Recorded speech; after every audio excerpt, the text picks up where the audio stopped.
കർത്താവ് ഇങ്ങനെ ഒരവസരം കൂടെ നൽകിയതിന് ഞാൻ ദൈവത്തെ സ്തുതിക്കുന്നു. ഗലാത്യ ലേഖനം കൃപയും അല്ലെങ്കിൽ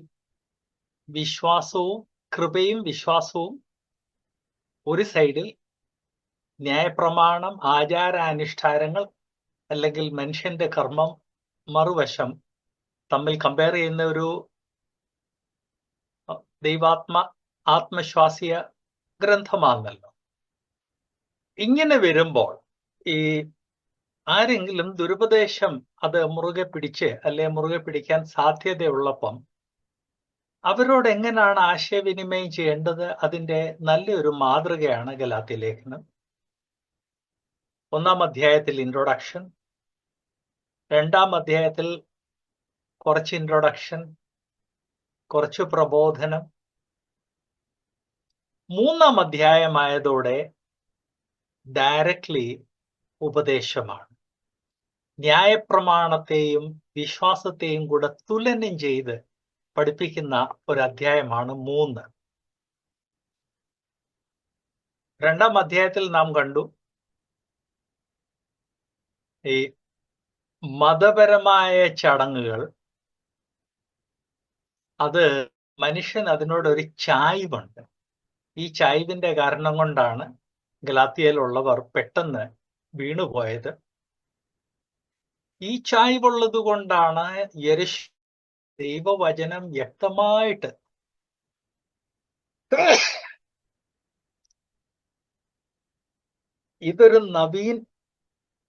ഇതൊരു നവീന യുഗമാണെന്നും ഇവിടെ ന്യായപ്രമാണം ഇല്ലെന്നും ഇവിടെ യഹൂദനും യവനനും തമ്മിലുള്ള അന്തരം ദൈവം മാറ്റി എന്ന് പറഞ്ഞിട്ട് പോലും യെരുശലേമിൽ ഉപദേശ വിഷയത്തെക്കുറിച്ച് ചർച്ച നടന്നപ്പോൾ പരീശ പക്ഷക്കാർ എഴുന്നേറ്റ് വിജാതിയർ പരിച്ഛേദന ഏൽക്കണം എന്ന് ആർഗ്യൂ ചെയ്തു, ശക്തമായിട്ട് ആർഗ്യൂ ചെയ്തു. പത്രോസ് അവിടെ ഉണ്ടായിരുന്നു, മറ്റു പല സീനിയർ ശിഷ്യന്മാർ അവിടെ ഉണ്ടായിരുന്നു, യാക്കോബ് ഉണ്ടായിരുന്നു. എന്നിട്ട് അവരുടെ പ്രസൻസിൽ ഇവർ എഴുന്നേറ്റ് ആർഗ്യൂ ചെയ്തു. ഫൈനലി ദൈവാത്മാവിന്റെ പ്രേരണയോടെ യാക്കോബാണ് എഴുന്നേറ്റ് നിന്ന് വിഷയം ക്ലിയർ ആക്കിയത്. സോ എന്നും ഈ ആചാരാനുഷ്ഠാനങ്ങൾ ചടങ്ങുമായിട്ടൊരു ചായ്വുണ്ട്. അങ്ങനെ ചായ്വുള്ളതിന്റെ കാരണം കൊണ്ട്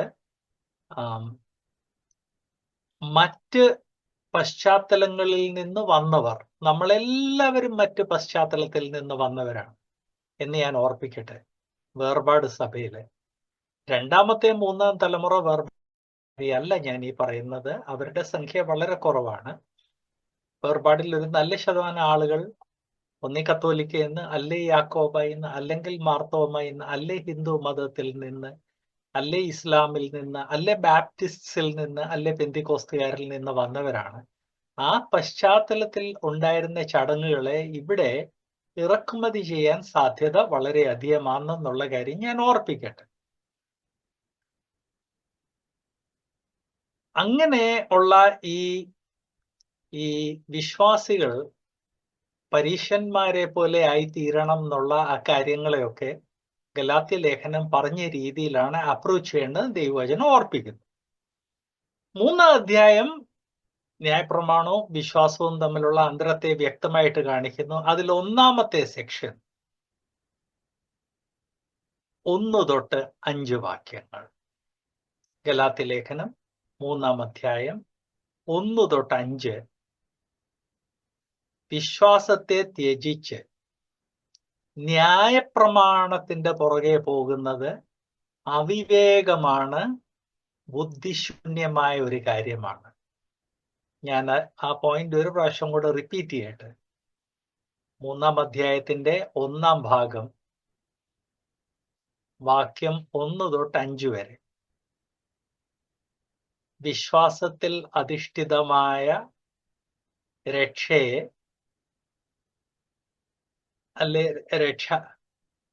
വിശ്വാസത്തിൽ അധിഷ്ഠിതമായ രക്ഷ, ആ വിശ്വാസത്തെ വിട്ട് ന്യായപ്രമാണത്തിന്റെ പുറകെ പോകുന്നത് അവിവേകമാണ്, ബുദ്ധിശൂന്യമായ കാര്യമാണ്. ഇതാണ് ഈ 5 വാക്യങ്ങൾ ഓർപ്പിക്കുന്നത്. അതിൽ ആദ്യത്തെ വാക്യം, ഹാ ബുദ്ധിയില്ലാത്ത ഗലാത്യരെ. നമ്മൾ പ്രത്യേകം ശ്രദ്ധിക്കേണ്ട ഒരു കാര്യമുണ്ട്. 1-ാം അധ്യായത്തില് അവരെ അങ്ങനെ വഴക്ക് പറഞ്ഞില്ല. കറക്ഷൻ ഡയറക്ട്ലി അല്ലായിരുന്നു, ഇൻഡയറക്ട്ലി ആയിരുന്നു. എന്നാൽ ആ പശ്ചാത്തലം റെഡിയായി കഴിഞ്ഞതോടെ ഡയറക്ട്ലി ദൈവാത്മാവ് അവരെ അഭിസംബോധന ചെയ്യുന്നു.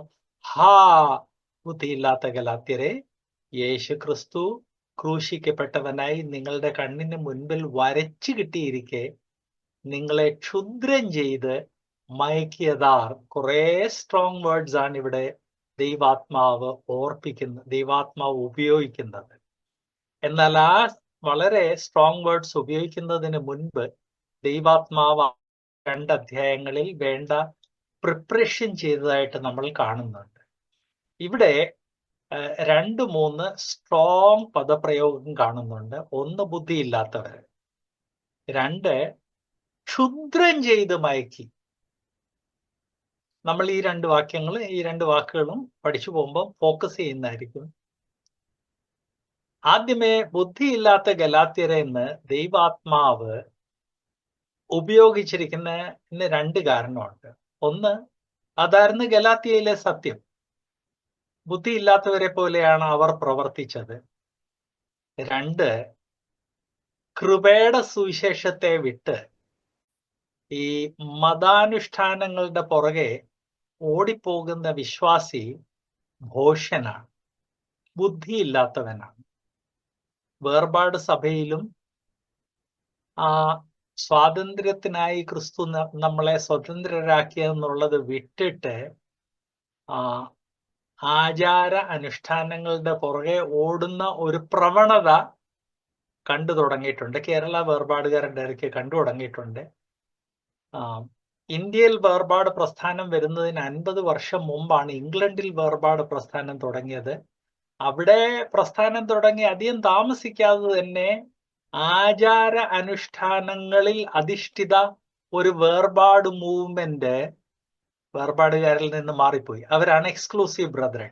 അവരെ ഈ ക്രിസ്ത്യാനിറ്റിയും ക്രിസ്ത്യൻ ഡിനോമിനേഷൻസ് പഠിക്കുന്ന സ്റ്റുഡൻസ് എല്ലാം അവരെ ഒരു കൾട്ടായിട്ടാണ് ക്ലാസിഫൈ ചെയ്യുന്നത്. അപ്പം നമ്മൾ വേർപെട്ടു എന്നും കണ്ട് വേർപെടേണ്ട കാര്യങ്ങളിൽ നിന്ന് വേർപെട്ടു, അല്ലെ വേർപെട്ട് നിൽക്കും എന്ന് നിർബന്ധമില്ല. ഇംഗ്ലണ്ടിലെ വേർപാട് പ്രസ്ഥാനം തുടങ്ങി അധികം താമസിക്കാതെ തന്നെ ഒരു ഗ്രൂപ്പ് ഈ ക്രിസ്തുവിലുള്ള സ്വാതന്ത്ര്യത്തെ വിട്ട് ആചാര അനുഷ്ഠാനത്തിൽ അധിഷ്ഠിത വേർപാട് പ്രസ്ഥാനം ഒരു വേർപാട് മൂവ്മെന്റ് ആയിട്ട് വേർപാടുകാരിൽ നിന്ന് അങ്ങ് മാറുകയും എക്സ്ക്ലൂസീവ് ബ്രദറൻ അറിയപ്പെടുകയും ചെയ്തു.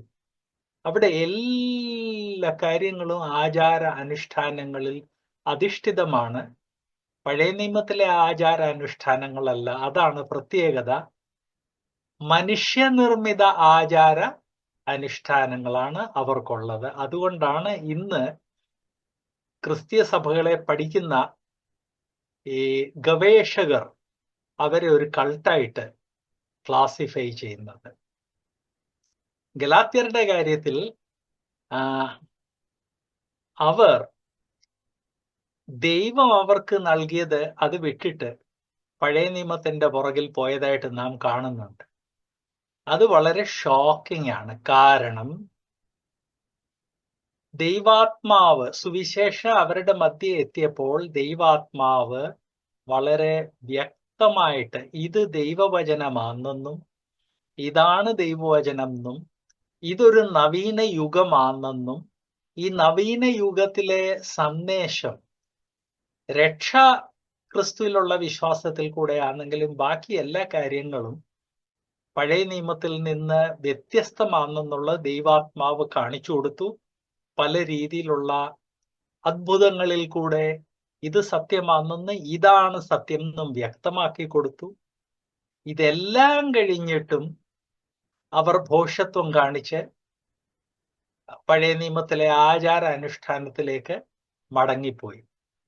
അത് ഷോക്കിംഗ് ആയതുകൊണ്ടാണ് ദൈവാത്മാവ് പറയുന്നത് ഇത് ക്ഷുദ്രം ചെയ്തതുപോലെ ആയല്ലോ എന്ന്. നമ്മൾ മനസ്സിലാക്കേണ്ടത് ഈ ക്ഷുദ്രപ്രവർത്തികൾക്കുണ്ട് കുറെ ഏറെ ശക്തി. വിശ്വാസികളെ സ്വാധീനിക്കത്തില്ല.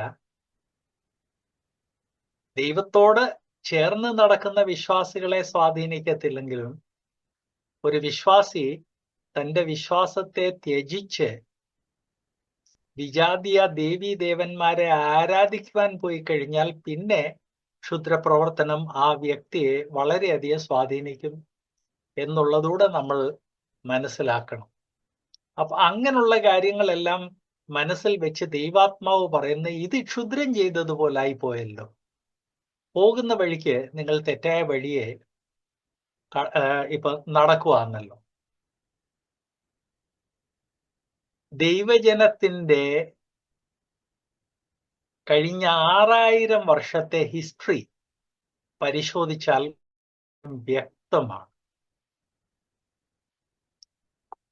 ശരിയായ വഴിയെ പോകുന്നതിന് പകരം തെറ്റായ വഴിയിലോട്ട് പോകുന്ന പ്രവണത വളരെ അധികമാണ്.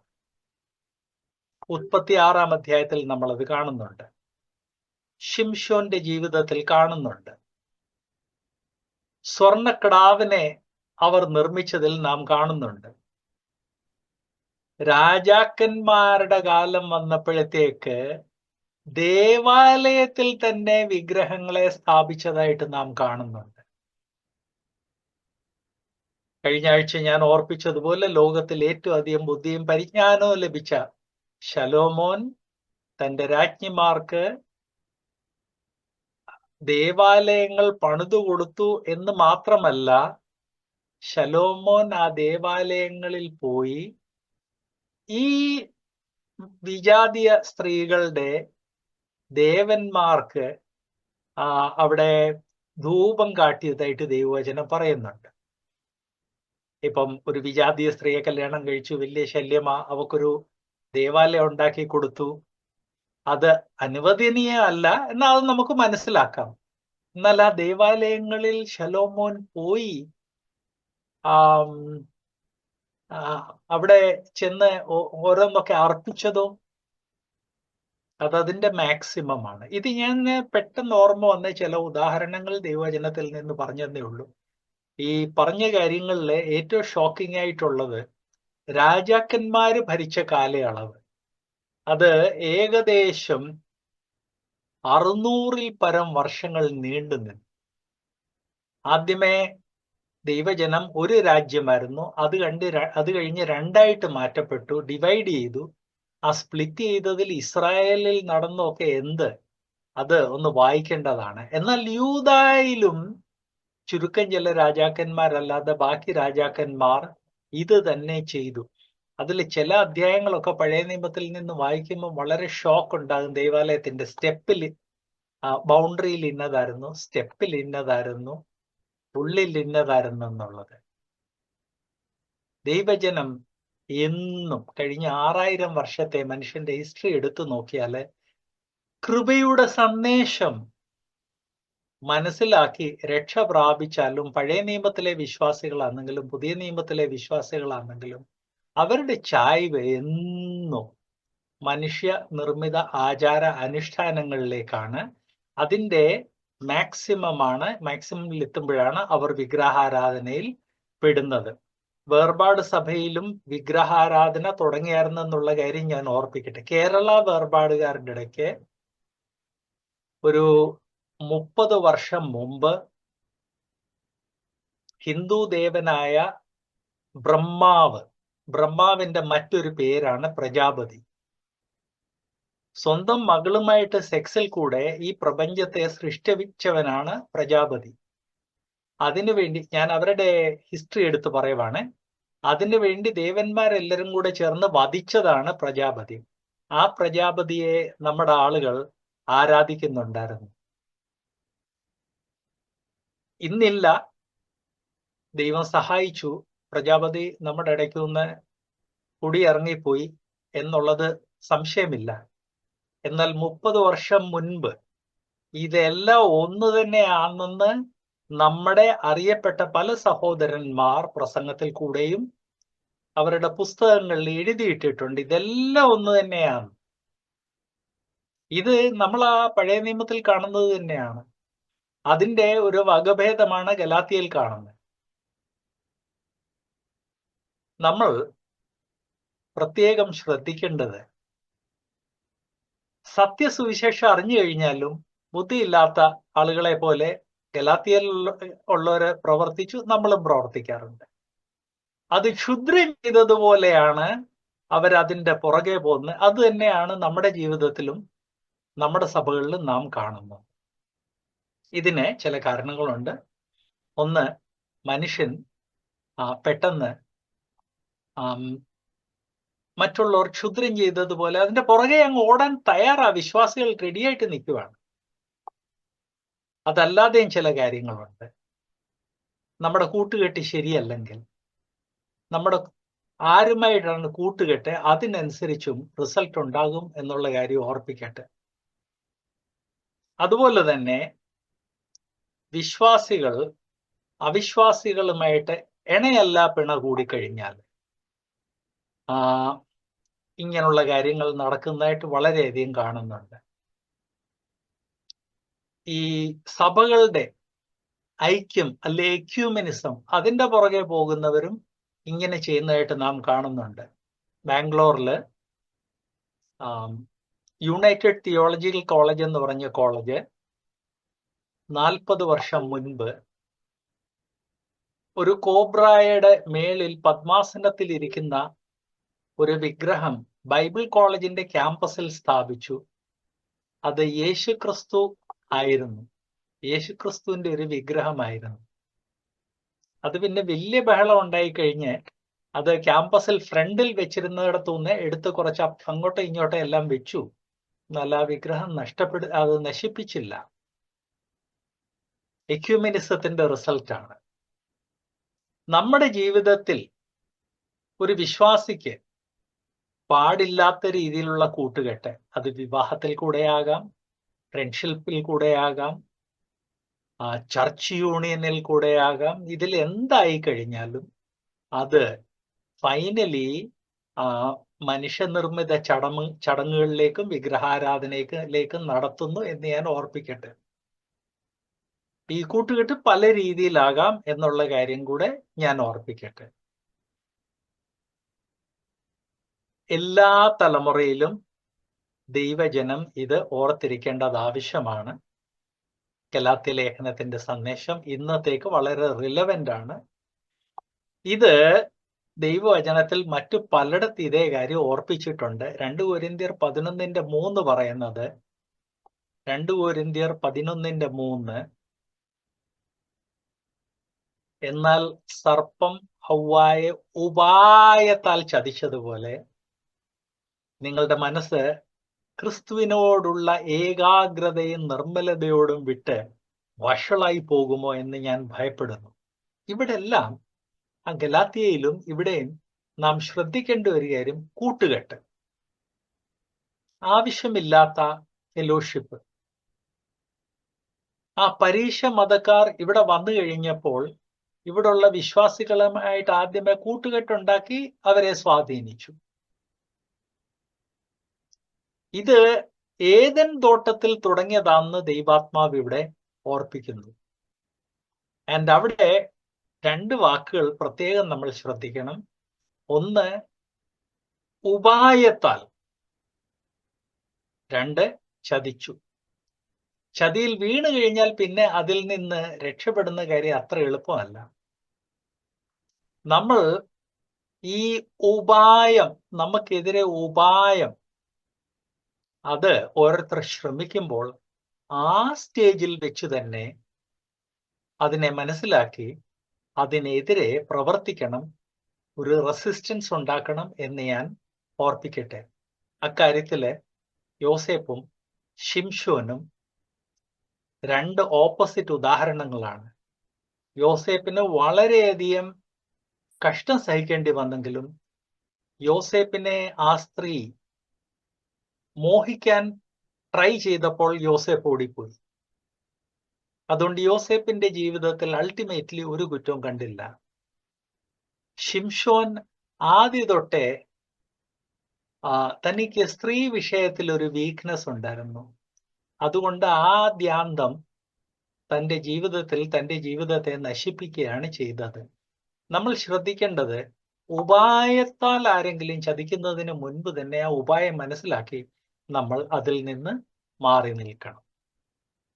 കൊലോസ്യ ലേഖനം 2-ാം അധ്യായത്തിന്റെ 8 ഈ ഉപായത്തിന്റെ ഒരു ഉദാഹരണം നൽകുന്നു.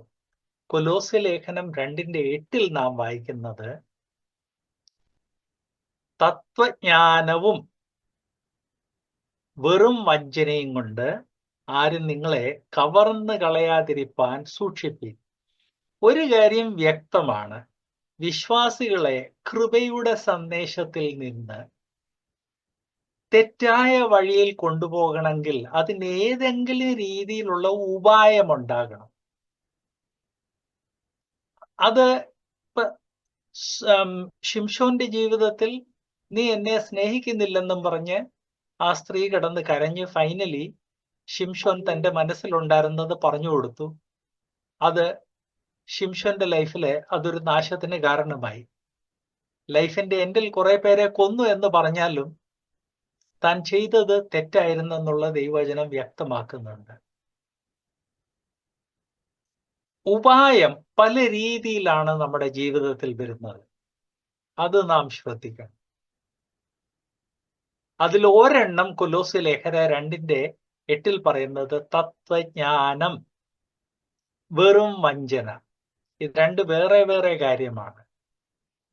ഇംഗ്ലീഷിൽ ഫിലോസഫി ആൻഡ് എംപ്റ്റി ഡിസീറ്റ്. അത് മലയാളത്തിൽ 2 വാക്കായിട്ടാണ്, തത്വജ്ഞാനം, വെറും വഞ്ചന. തത്വജ്ഞാനത്തിൽ കൂടെ ധാരാളം വഞ്ചന നടക്കുന്നുണ്ട്. വേർപാട് സഭയിൽ തന്നെ തത്വജ്ഞാനത്തിന്റെ പശ്ചാത്തലമുള്ള ആളുകൾ അവരുടെ തത്വജ്ഞാനം ഉപയോഗിച്ച് ധാരാളം വേർപാടുകാരെ വഴി തെറ്റിച്ചിട്ടുണ്ട്. വെറും വഞ്ചന എന്ന് പറഞ്ഞു കഴിഞ്ഞാൽ കഴമ്പൊന്നുമില്ലാത്ത കാര്യങ്ങൾ പറഞ്ഞ് വിശ്വാസികളെ തെറ്റിപ്പിക്കുക. അതിലാണ് കർമ്മരസമാകുമാറുള്ള പ്രസംഗങ്ങൾ വരുന്നത്. വെറും വഞ്ചനയാണ്. അത് കേട്ട് വലിയ ഒരു മനസ്സില് ഒരു ഹർഷോന്മാദം ഉണ്ടായിക്കഴിഞ്ഞ് വലിയ അനുഗ്രഹമായിരുന്നെന്ന് പറയുന്ന വിശ്വാസികളോട് ആ വ്യക്തി പറഞ്ഞതിന്റെ രത്നച്ചുരുക്കം എന്ത് എന്ന് ചോദിക്കുമ്പോഴാണ്, രത്നച്ചുരുക്കമൊന്നുമില്ല, വലിയ ഹർഷോന്മാദം ഉണ്ടായി, രത്നച്ചുരുക്കമൊന്നുമില്ല. ചില വർഷങ്ങൾക്ക് മുൻപ് ഒരു വേർപാട് മാസികയിലെ എഡിറ്റർ എന്നോട് പറഞ്ഞ ഒരു സംഭവമുണ്ട്. ഞാൻ ഇതിനു മുമ്പ് ഒരു പ്രാവശ്യം അത് പറഞ്ഞിട്ടുണ്ട്. ഇംഗ്ലണ്ടിൽ നിന്ന് വന്ന ഒരു സായിപ്പ്, പിന്നെ നമ്മള് സായിപ്പിനെ കാണുമ്പോൾ കവാത്ത് മറക്കുന്നവരാണെന്നുള്ളത് അതുകൂടെ ഓർപ്പിച്ചു പോകട്ടെ. സായിപ്പ് വന്ന് തമിഴ്നാട് ഏരിയയിലും കേരളത്തിലെല്ലാം വലിയ പ്രസംഗമായിരുന്നു.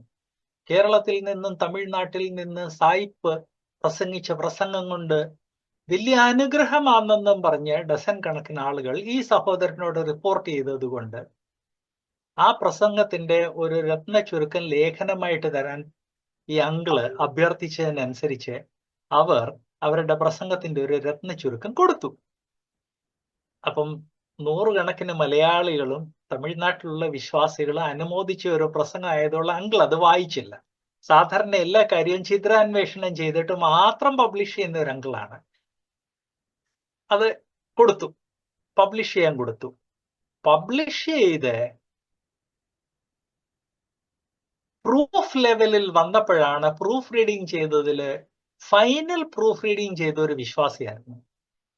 പുള്ളി അങ്കിളിനോട് വിളിച്ചു, ഇത് എന്താ അങ്കിളെ, ഇതാന്നോ ലേഖനം, വായിച്ചതാന്നോ? അന്നേരമാണ് അങ്കിൾ അത് വായിക്കുന്നത്. വായിച്ചു കഴിഞ്ഞപ്പോഴാണ് മനസ്സിലായത് പ്രസംഗത്തിൽ യാതൊരു കഴമ്പുമില്ല. ചൈനയിൽ പെൺകുട്ടികളെ ജനിച്ചു കഴിഞ്ഞാൽ ഉടനെ കൊണ്ടുപോയി കാട്ടിലിടുകയാണ്, വന്യമൃഗങ്ങൾ തിന്നുകയാണ് എന്നുള്ള ഒരു കാര്യത്തെ എടുത്ത് അതിനെ ക്രിസ്ത്യവൽക്കരിച്ച് അതായിരുന്നു സായിപ്പിന്റെ പ്രസംഗം. കേരളത്തിലും തമിഴ്നാട്ടിലും മുഴുവൻ പ്രസംഗിച്ച പ്രസംഗം അതായിരുന്നു. എല്ലാവരും റിപ്പോർട്ട് ചെയ്ത വലിയ അനുഗ്രഹമാണ്. അതാണ് വെറും വഞ്ചന, അല്ലെങ്കിൽ empty words, empty deceit. കേൾക്കുന്നവർക്കെല്ലാം വലിയ ഹർഷോന്മാദമാണ്. അതിലെന്താ ദൈവവചനം, അതിലെന്താണ് പ്രബോധനം, അതിലെന്താണ് ഉപദേശം, എന്താണ് ഗുണീകരണം? അത് ചോദിക്കുമ്പോഴാണ് ആളുകൾക്ക് പെട്ടെന്ന് മനസ്സിലാകുന്ന ഉപദേശമില്ല, പ്രബോധനമില്ല, ഗുണീകരണമില്ല. ദൈവവചന, ഇത് കൊലോസ്യ ലേഖനം ദൈവാത്മാവിന്റെ വചനമാണ് ഓർപ്പിക്കുന്നത്.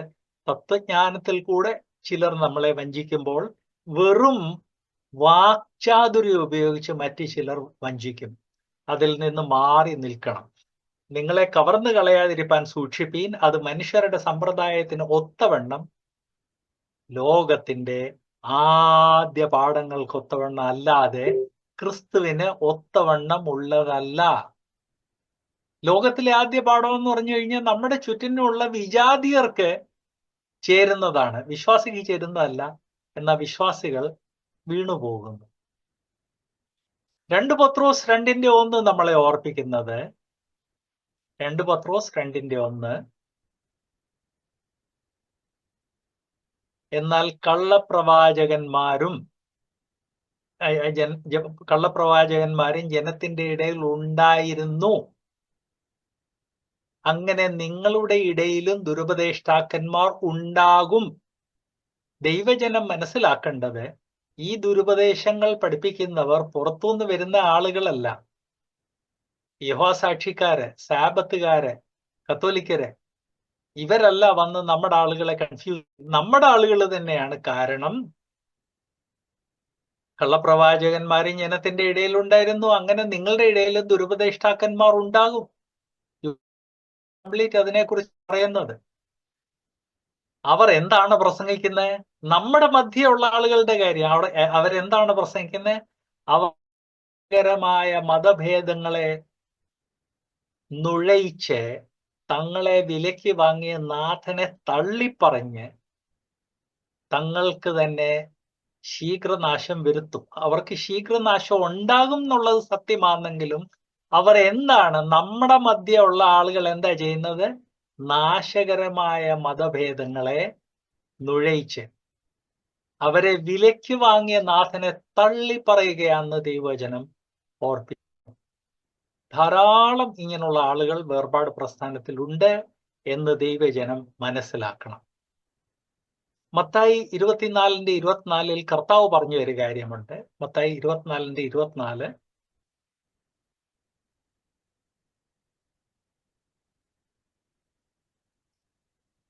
കള്ളക്രിസ്തുക്കളും കള്ളപ്രവാചകന്മാര് എഴുന്നേറ്റ്, ഇനിയുമാണ് ഏറ്റവും സീരിയസ്, കഴിയുമെങ്കിൽ വൃതന്മാരെയും തെറ്റിപ്പാനായി വലിയ അടയാളങ്ങളും അത്ഭുതങ്ങളും കാണിക്കും.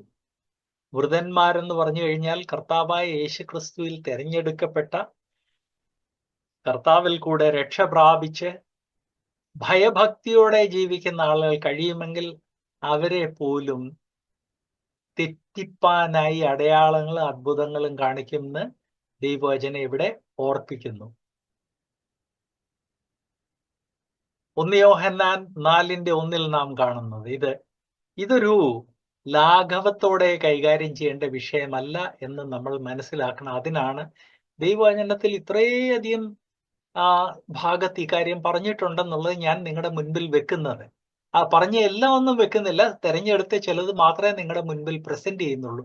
ദൈവവചനം എല്ലായിടത്തും പറയുന്ന ഒരു കാര്യമായതുകൊണ്ട് അത്രയധികം നാം സൂക്ഷിക്കണം. 1 യോഹന്നാൻ 4:1 നാം വായിക്കുന്നത്, 1 യോഹന്നാൻ 4:1, പ്രിയമുള്ളവരെ, കള്ളപ്രവാചകന്മാർ പലരും ലോകത്തിലേക്ക് പുറപ്പെട്ടിരിക്കയാൽ ഏതാത്മാവിനെയും വിശ്വസിക്കാതെ ആത്മാക്കൾ ദൈവത്തിൽ നിന്നുള്ളവയോ എന്ന് ശോധന ചെയ്യുവീൻ. നമ്മൾ വളരെ കെയർഫുള്ളി നമ്മുടെ മധ്യയുള്ള ടീച്ചേഴ്സിനെ പോലും അവർ പഠിപ്പിക്കുന്നതിൽ എന്തെങ്കിലും ഒരു ഡീവിയേഷൻ പോലെ നമുക്ക് തോന്നിയാൽ ഉടനെ നാം ഇത് ഇങ്ങനെ തന്നെ എന്ന് ചോദ്യം ചെയ്യണം. ബെരോയയിലുള്ള വിശ്വാസികളാണ് നമ്മുടെ അതിനുള്ള മാതൃക. എനിക്ക് പല സംഭവങ്ങൾ സംഭവിച്ചിട്ടുണ്ട്. ഈ ബൈബിൾ സ്കൂൾസിന്റെ ചില അസോസിയേഷൻസ് ഉണ്ട്. ഇന്ത്യയിലുള്ള സുവിശേഷ വിഹിത ബൈബിൾ സ്കൂൾസ് എല്ലാം കൂടെ ഒന്നിച്ചു വരുന്ന ചില അസോസിയേഷൻസ് ഉണ്ട്. ഞാൻ പത്തനംതിട്ട ബ്രദറൻ ബൈബിൾ ഇൻസ്റ്റിറ്റ്യൂട്ടിലായിരുന്നപ്പം ബൈബിൾ കോളേജിനെ റെപ്രസെന്റ് ചെയ്ത് അങ്ങനെയുള്ള മീറ്റിംഗ്സിൽ പോയിട്ടുണ്ട്.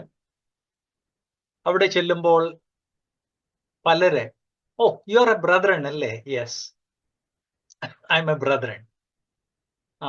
നിങ്ങളുടെ സഭകളിൽ പെണ്ണുങ്ങൾക്ക് ശുശ്രൂഷ ഒന്നുമില്ല അല്ലേ എന്ന് ചോദിക്കാറുണ്ട്. ഞാൻ പറയാറുണ്ട്, പെണ്ണുങ്ങൾക്ക് ശുശ്രൂഷയില്ലെന്ന് പറയുന്നത് അത് അസത്യമാണ്. ഞങ്ങളുടെ സഭകളിൽ പെണ്ണുങ്ങൾക്ക് ദൈവം അവർക്ക് കൊടുത്തിരിക്കുന്ന എല്ലാ ശുശ്രൂഷകളും ഉണ്ട്. പിന്നെ സഭ നയിക്കാനോ പുരുഷനെ പഠിപ്പിക്കുന്നതായ ഇല്ല. സഭ നയിക്കുന്ന പുരുഷന്മാരാണെന്ന് ദൈവവചനം വ്യക്തമായിട്ട് പറയുന്നുണ്ട്. അതുപോലെ പുരുഷനെ പഠിപ്പിക്കാൻ പാടില്ലെന്ന് ദൈവവചനം വ്യക്തമായിട്ട് പറയുന്നുണ്ട്. ഈ രണ്ട് കാര്യം അല്ലാതെ സ്ത്രീകൾക്ക് എന്തെല്ലാം കാര്യങ്ങൾ ഒരു സഭയിൽ ചെയ്യാൻ സാധിക്കും, അതൊന്നും ഞങ്ങൾ നിഷേധിക്കാറില്ല. അങ്ങനല്ല, സ്ത്രീകൾ പഠിപ്പിച്ചാൽ എന്നാ പ്രശ്നം?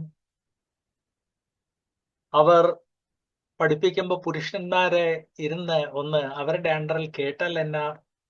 അപ്പൊ ഇനിയാണ് അവരുടെ സ്റ്റേറ്റ്മെന്റ് വരുന്നത്. അപ്പം ദൈവവചനം എന്താ പറയുന്നത്? ഞാൻ സാധാരണ മറു ചോദ്യം ചോദിക്കുന്നു. വിശുദ്ധ തിരുവെഴുത്ത് ഈ വിഷയത്തെക്കുറിച്ച് ഞാൻ എപ്പോഴും പറയാറുണ്ട്, സ്ത്രീകൾ പഠിപ്പിക്കുന്നത് പലർക്കും ഇഷ്ടമാണ്, പഠിപ്പിക്കണം എന്ന് താല്പര്യമുണ്ട്. ഈ വിഷയത്തെക്കുറിച്ച് ദൈവവചനം എന്താ പറയുക? അത് ദൈവവചനമല്ല, അത് പൗലോസിന്റെ വചനമാണ്. അവർ ദൈവത്തിൽ നിന്നുള്ളതോ എന്ന് ശോധന ചെയ്യാൻ വേണ്ടി അവർ പറയുന്നത് കേട്ടാൽ മതി. അപ്പം പിന്നെ ഞാൻ മറുചോദ്യം ചോദിക്കാറുണ്ട്, ദൈവവചനത്തിൽ ദൈവത്തിന്റെ വചനവും പൗലോസിന്റെ വചനവും ദൈവാത്മാവിന്റെ വചനവും മനുഷ്യന്റെ വചനവും വെവ്വേറെ ഉണ്ടോ? ബൈബിൾ ദൈവവചനം അല്ലേ? അത് ചോദിക്കുമ്പോഴാണ് അതെങ്ങനെയാ ബൈബിൾ എങ്ങനെയാ ദൈവവചനമായിട്ട് അംഗീകരിക്കുന്നത്? പഴയ നിയമത്തിലെ ദൈവം ഒരു രക്തപാതകനായ ദൈവമായിരുന്നു. പുതിയ നിയമത്തിൽ പൗലോസ് പറയുന്നത് പലതും പൗലോസിന്റെ കൾച്ചറിൽ അധിഷ്ഠിതമായിരുന്നു. ഇതാണ് ഏത് ആത്മാവിനെയും വിശ്വസിക്കാതെ ആത്മാക്കൾ ദൈവത്തിൽ നിന്നുള്ളവയോ എന്ന് ശോധന ചെയ്യുവീൻ ദൈവവചനം പറയുന്നത്. നമ്മൾ ഒരു 4 ലക്ഷ്യോന്മുഖിയായ ചോദ്യങ്ങൾ ചോദിച്ചാൽ മതി. ലക്ഷ്യോന്മുഖി എന്ന് പറഞ്ഞാൽ അവർ റിയലി ദൈവവചനത്തിൽ വിശ്വസിക്കുന്നുണ്ടോ, ഇത് ദൈവാത്മാവിന്റെ വചനമാണെന്ന് വിശ്വസിക്കുന്നുണ്ടോ ഇല്ലയോ എന്നറിയാൻ വേണ്ടി ആ ലക്ഷ്യത്തിലേക്ക് ഉന്മുഖമായ ലക്ഷ്യോന്മുഖിയായ ചോദ്യങ്ങൾ ചോദിച്ചാൽ മതി, കാര്യങ്ങൾ വ്യക്തമാകും. എൻ്റെ ക്രിസ്തീയ ജീവിതത്തിൽ പ്രത്യേകിച്ച് പബ്ലിക് ശുശ്രൂഷയിൽ എത്ര അവസരങ്ങളിൽ ദൈവവചനം പറയുന്നതിനെ എതിർക്കുന്ന ആളുകളോട് ഇങ്ങനെയുള്ള ലക്ഷ്യോന്മുഖിയായ ചോദ്യങ്ങൾ ചോദിച്ചതോടെ അവർ ആര്, അവരുടെ സ്റ്റാൻഡ് എന്ത് എന്നുള്ളത് വ്യക്തമായിട്ടുണ്ട്. നമ്മളിൽ എല്ലാവരും ഇങ്ങനെയുള്ള നിങ്ങൾ ചോദിച്ചു തുടങ്ങണം. നിങ്ങൾ ചിലപ്പോൾ പറഞ്ഞു തന്നിരിക്കും, അയ്യോ ദൈവദാസനാണ്. ദുരുപദേശം പഠിപ്പിക്കുന്നവൻ എങ്ങനെയാണ് ദൈവദാസനാകുന്നത്?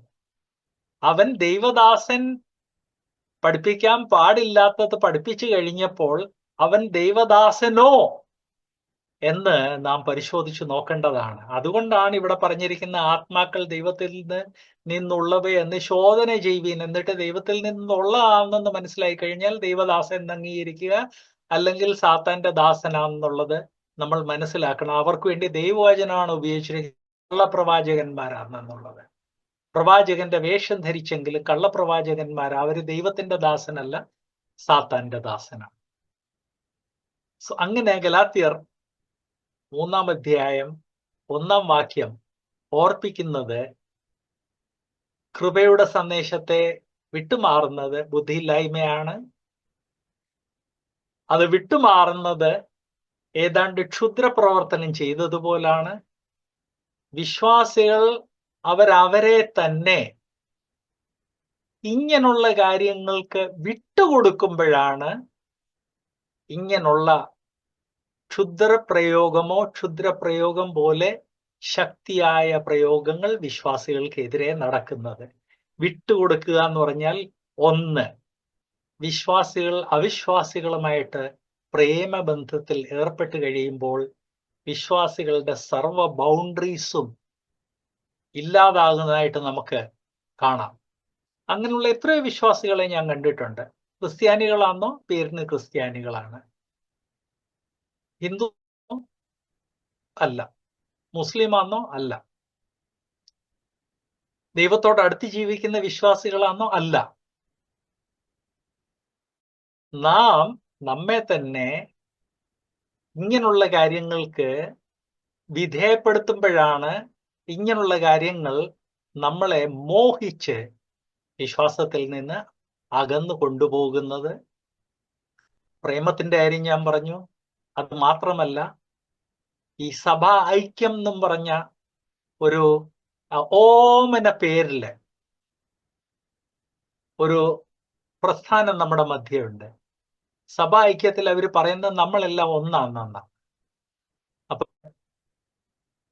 എനിക്ക് വേണ്ടി പ്രാർത്ഥിക്കണമേ മാതാവേ എന്ന് പറയുന്ന ആളുകളും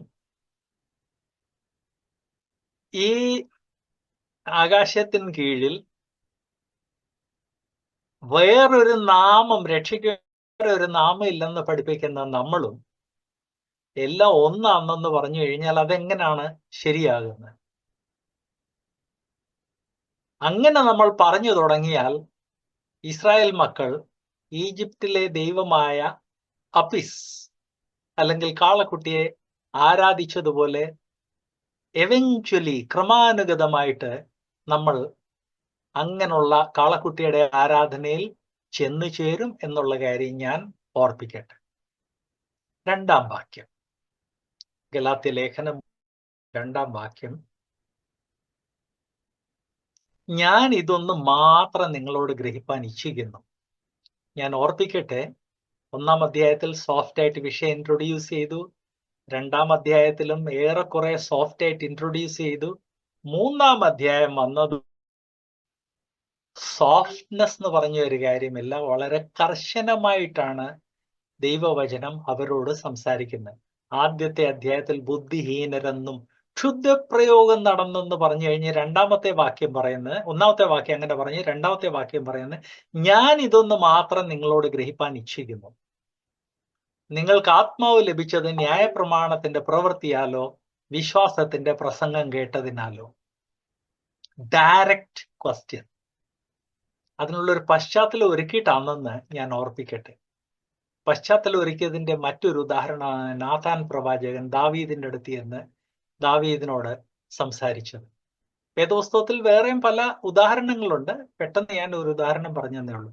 നാം തെറ്റാക്കുന്ന ഒരു വ്യക്തിയെ തിരുത്തണമെങ്കിൽ ആ വ്യക്തിയുമായിട്ട് ആശയവിനിമയം ചെയ്യുന്നതിന് ഒരു പെരുമാറ്റച്ചട്ടമുണ്ട്, ഒരു രീതിയുണ്ട്. അത് ഗലാത്യ ലേഖനം വ്യക്തമാക്കുന്നു. അപ്പൊ ആദ്യത്തെ 2 അധ്യായത്തിൽ സോഫ്റ്റ് ആയിട്ട് പറഞ്ഞു, പിന്നെ ഹാർഡായിട്ടാണ് ദൈവവചനം പറയുന്നത്. ഓക്കെ, നിങ്ങൾക്ക് ആത്മാവ് ലഭിച്ചത് ന്യായപ്രമാണത്തിന്റെ പ്രവൃത്തിയാലോ വിശ്വാസത്തിന്റെ പ്രസംഗം കേട്ടതിനാലോ? ഇപ്പൊ ന്യായപ്രമാണത്തിന്റെ പ്രവൃത്തിയാലാണെന്ന് അവർ പറഞ്ഞു കഴിഞ്ഞാൽ അടുത്ത ചോദ്യം വരുന്നത്, അപ്പൊ നിങ്ങള് ന്യായപ്രമാണത്തിന്റെ പ്രവൃത്തികൾ ആചരിച്ചു വന്ന സമയത്ത് നിങ്ങൾക്ക് പരിശുദ്ധാത്മാവ് എന്തുകൊണ്ട് ലഭിച്ചില്ല? ഗലാത്യയിലെ കൃപയുടെ സുവിശേഷം എത്തിച്ചേർന്നു കഴിഞ്ഞ് ആ കൃപയുടെ സുവിശേഷത്തെ ഗലാത്യയിലുള്ള ആളുകൾ അംഗീകരിച്ച് രക്ഷ പ്രാപിച്ചു കഴിഞ്ഞാണ് അവരുടെ മധ്യേ ദൈവാത്മാവ് പ്രവർത്തിച്ചു തുടങ്ങിയെന്നുള്ള ഗലാത്യയിലുള്ള ഏറ്റവും എളിയ സഹോദര സഹോദരിമാർക്കും അറിയാമല്ലോ. ദൈവാത്മാവ് അവരുടെ മധ്യേ പല രീതിയിലുള്ള അത്ഭുതങ്ങളിൽ കൂടെ ഈ പറയുന്നത് കൃപയുടെ സന്ദേശം, ഇത് ദൈവാത്മാവിന്റെ സന്ദേശമാണെന്ന് കൺഫേം ചെയ്തല്ലോ. അപ്പൊ ന്യായപ്രമാണത്തിൽ കൂടെ ആയിരുന്നെങ്കിൽ ഇങ്ങനൊരു സന്ദേശത്തിന്റെ ആവശ്യമില്ലായിരുന്നല്ലോ. ന്യായപ്രമാണം ആചരിച്ച് നടന്ന സമയത്ത് തന്നെ ദൈവാത്മാവ് ഈ അത്ഭുതങ്ങളെല്ലാം കാണിച്ച് ഇതിൽ കൂടെയാണ് ആത്മാവ് ലഭിച്ചതെന്നുള്ളത് ദൈവാത്മാവ് തെളിയിച്ചേനേമല്ലോ. തെളിയിച്ചോ? ഒരു ഗലാത്യനും പറയാൻ സാധിക്കത്തില്ല അവർ പഴയ നിയമത്തിലെ ന്യായപ്രമാണം ആചരിച്ച് നടന്ന സമയത്ത് ദൈവാത്മാവ് അവരുടെ മധ്യേ വന്നെന്നോ അവരിൽ വന്നു വസിച്ചെന്നോ ആർക്കും പറയാൻ സാധിക്കത്തില്ല. അങ്ങനെയെങ്കിൽ പിന്നെ എന്തിന് ഈ സുവിശേഷത്തിലോട്ട് തിരിഞ്ഞു? ന്യായപ്രമാണത്തിൽ കൂടെ അവർക്ക് ആത്മാവിന്റെ ദാനം ലഭിച്ചിരുന്നെങ്കിൽ പിന്നെ എന്തിന് ഈ സന്ദേശത്തിലേക്ക് തിരിഞ്ഞു? ഈ ബ്ലണ്ട് ചോദ്യം ഡയറക്ട്ലി ചോദിക്കുമ്പോൾ ഓണസ്റ്റ് ആയിട്ടുള്ള ഏത് ഗലാത്യ വിശ്വാസിയാണെങ്കിലും അത് കർത്താവായ യേശുക്രിസ്തുവിനെ സ്വീകരിച്ചു കഴിഞ്ഞപ്പോഴാണ് ദൈവാത്മാവ് ഗലാത്യ വിശ്വാസികളുടെ മധ്യേ പ്രവർത്തിച്ചത്, തന്റെ അത്ഭുതങ്ങൾ കാണിച്ചത്, തന്റെ വിശ്വാസികൾക്ക് ആത്മാവ് ലഭിച്ചത് എന്ന് അവർ സമ്മതിച്ചേ പറ്റൂ. ഓണസ്റ്റ് ആയിട്ട് സമ്മതിച്ചേ പറ്റൂ. അതുകൊണ്ടാണ് ദൈവാത്മാവ് ബ്ലണ്ടായിട്ട് ഈ ചോദ്യം ഇവിടെ മുന്നോട്ട് പോകുന്നതിന് മുമ്പ് ഒരു കാര്യം ഓർപ്പിക്കാൻ ആഗ്രഹിക്കുന്നു. കുറച്ച് നിമിഷങ്ങൾക്ക് മുൻപ് ഞാൻ ലക്ഷ്യോന്മുഖിയായ ചോദ്യം എന്നൊരു കാര്യം പറഞ്ഞു. ദൈവവചനം ആവർത്തിച്ചുപയോഗിക്കുന്ന ആശയവിനിമയത്തിന്റെ ഒരു രീതിയാണ് ലക്ഷ്യോന്മുഖിയായ ചോദ്യങ്ങൾ. ഒരു ലക്ഷ്യം മനസ്സിൽ വെച്ച് കേൾക്കുന്നവരെ അല്ലെങ്കിൽ മറുപടി പറയുന്നവരെ ആ ലക്ഷ്യത്തിലേക്ക് നയിക്കുവാൻ വേണ്ടി വളരെ കെയർഫുൾ ആയിട്ടുള്ള ചോദ്യം ചോദിക്കുന്നതാണ് ലക്ഷ്യോന്മുഖിയായ ചോദ്യം. കൈസർക്ക് കരം കൊടുക്കുന്നത് ഉചിതമോ എന്ന് ചോദിച്ചു വന്നപ്പോൾ ഒരു പറഞ്ഞു കഴിഞ്ഞ് കർത്താവ് ഒരു ചോദ്യം ചോദിച്ചു. ഇതിലുള്ള പ്രതിമ, ഇതിലുള്ള പടം ആരുടേത്? അതിൽ ലക്ഷ്യോന്മുഖിയായ ചോദ്യമായിരുന്നു, കൈസറുടേത്. അത് കഴിഞ്ഞ് പിന്നെ കർത്താവിന്റെ മറുപടി ബ്ലണ്ട് ആയിരുന്നു. കൈസർക്കുള്ള കൈസറിന്, ദൈവത്തിനുള്ള ദൈവത്തിന്. ഇത് കൈസറുടെ ആണെങ്കിൽ കൈസർക്കുള്ള കൈസറിന് കൊടുക്കുക. ലക്ഷ്യോന്മുഖിയായ ചോദ്യങ്ങൾ കർത്താവ് യേശുക്രിസ്തുവിന്റെ ജീവിതത്തിൽ വളരെ കോമൺ ആയിട്ട് കർത്താവ് ചോദിച്ചുകൊണ്ടിരുന്ന ഒരു കാര്യമാണ്. ആ ധനവാൻ, ഒരു യുവധനവാൻ കർത്താവിന്റെ അടുത്ത് വന്നപ്പോൾ കർത്താവ് ലക്ഷ്യോന്മുഖിയായ ചോദ്യം ചോദിച്ചു. അവനങ്ങ് ബ്ലൈൻഡ് ആയിരുന്നു. അതുകൊണ്ട് സത്യസന്ധമായിട്ട് അതിന് മറുപടി പറയുന്ന പകരം അവന് സെൽഫ് റൈച്ചസ്നെസ് നിറഞ്ഞ ഒരു ചോദ്യം, ഒരു മറുപടിയാണ് പറഞ്ഞത്. അത് തന്നെ ദേവാലയത്തിൽ പോയി പ്രാർത്ഥിച്ച പരീശന്റെ ജീവിതത്തിൽ കാണുന്നു. സെൽഫ് റൈച്ചസ്നെസ് നിറഞ്ഞ പ്രസ്താവന. കർത്താവ് ലക്ഷ്യോന്മുഖിയായ ചോദ്യം ചോദിച്ചെങ്കിലും അവൻ ആ ലക്ഷ്യത്തിലേക്ക് വന്നില്ല. കാരണം അവന്റെ സെൽഫ് റൈച്ചസ്നെസ് അവനെ ബ്ലൈൻഡ് ആക്കിയിരുന്നു. ആ അന്ധത, ആത്മീക അന്ധത ഇല്ലായിരുന്നെങ്കിൽ അവൻ പറഞ്ഞേനെ, കർത്താവെ, അടിയൻ ഈ കാര്യങ്ങളൊക്കെ അനുസരിച്ച് നടക്കാൻ ആഗ്രഹിക്കുന്നു, ശ്രമിക്കുന്നു, എന്നാൽ ജഡത്തിന്റെ ബലഹീനതയുടെ കാരണം കൊണ്ട് പലപ്പോഴും അടിയന് അങ്ങനെ അവൻ മറുപടി പറഞ്ഞതായിരുന്നെങ്കിൽ കർത്താവ് പറഞ്ഞേനെ,